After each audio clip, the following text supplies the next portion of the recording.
I love being out on the water, whether it's, open ocean racing or it's flat water. It's a huge amount of enjoyment for me. I like the competitive elements behind it, but also at the same time, it really allows me to reflect on some of the important things of life. It's amazing how, despite all I've been through, my life will always be defined by one moment, one event. Sure, competing in the 1996 Olympic Games in Atlanta was a defining moment for me.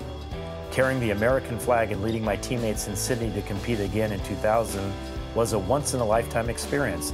And having the opportunity to speak, to teach, and compete since then has been a huge privilege in my life. But all of these experiences lead us back to the fateful day, the day I nearly lost my life in a construction accident. On November 19th, 1986, it was a chilly November morning and a typical workday for me. I was instructed to operate the jackhammer, and I was using this jackhammer for about 15 minutes, and all of a sudden, boom, right there, I ended up hitting 3 unmarked buried high voltage cables. There was such a large amount of electricity that was going through these cables, it actually blasted me out of the hole. I ended up sliding back down into the ditch, and there was the energized jackhammer vertically embedded into the power cables, and my knees essentially got sucked back into the energized jackhammer, and that's when I received my second round of electrical shock. The electricity was just shooting throughout my body, and it was finding all these different weak points. The back of my head, my shoulder blades, and those were some of the exit wounds, along with I had 2 toes that were blown off on my right leg. But most of the damage was to the knee area where it came in contact with the jackhammer for the second time, and I had about 1/3 of the knee compartment that was blown away on both of my knees.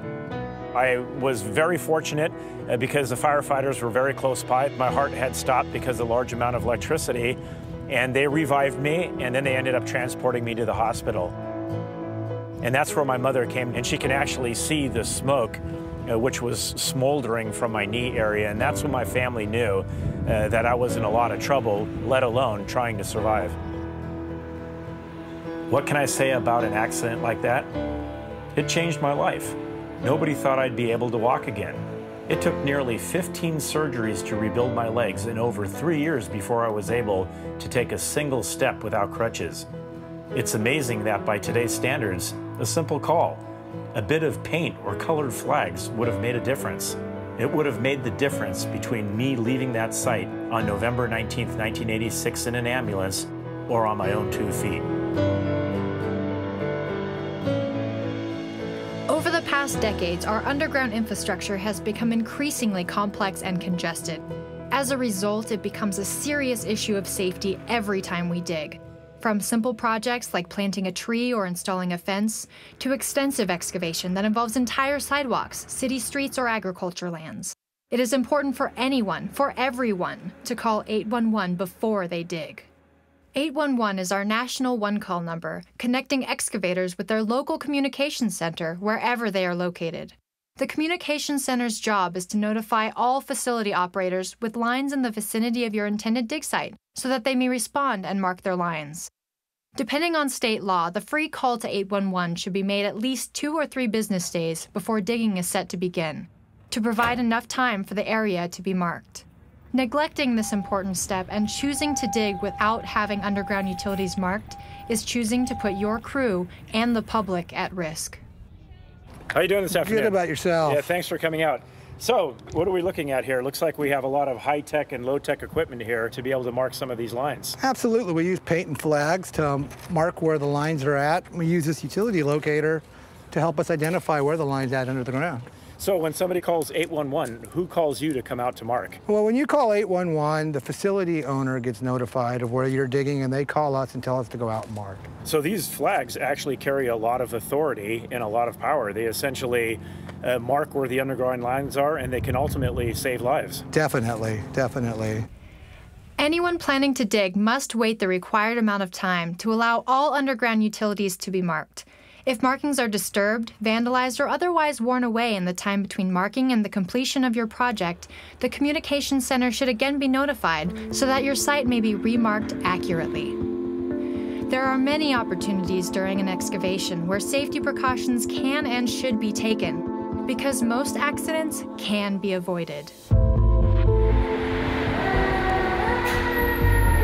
As a first responder, our primary consideration is always scene safety.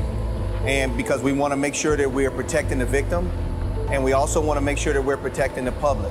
We can't stress enough the importance of dialing 811 before digging. It's the law.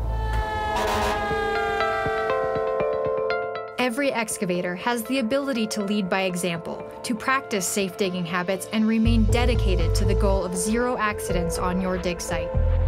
Hi, Cliff. Hi, Megan. How you doing? I'm good. Looks like you've got a project here. We do. So what does an excavator need to know in the event that they do damage to a utility? First thing you need to think is communication. And if should it be a gas line, your first step needs to be to dial 911.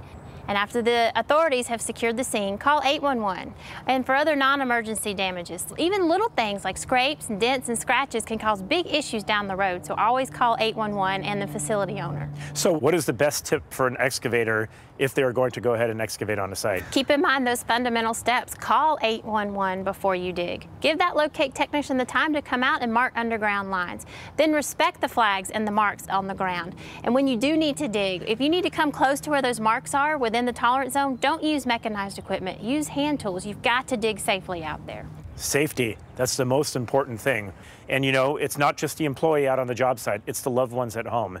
That's where it's affected mostly. 25 years ago, when I was involved in my accident, you could see the power of the utility as it blew through my boot. So important to be able to go to work and come home in the same condition. Couldn't agree more. Safety needs to be our top priority. A handful of simple steps can help make your excavation site accident-free, protecting the public and your excavation crew from injuries and worse. Calling 811 or submitting an online locate request through your communication center's website is the first step. Waiting to have your site located and making sure the marks are intact and accurate before you dig comes next. And finally, digging carefully with respect for the marks and the underground utilities is critical. It doesn't matter what equipment you are digging with, be it a backhoe, horizontal directional drill, jackhammer, or even simply a hand shovel. Care must be taken, especially within the tolerance zone, because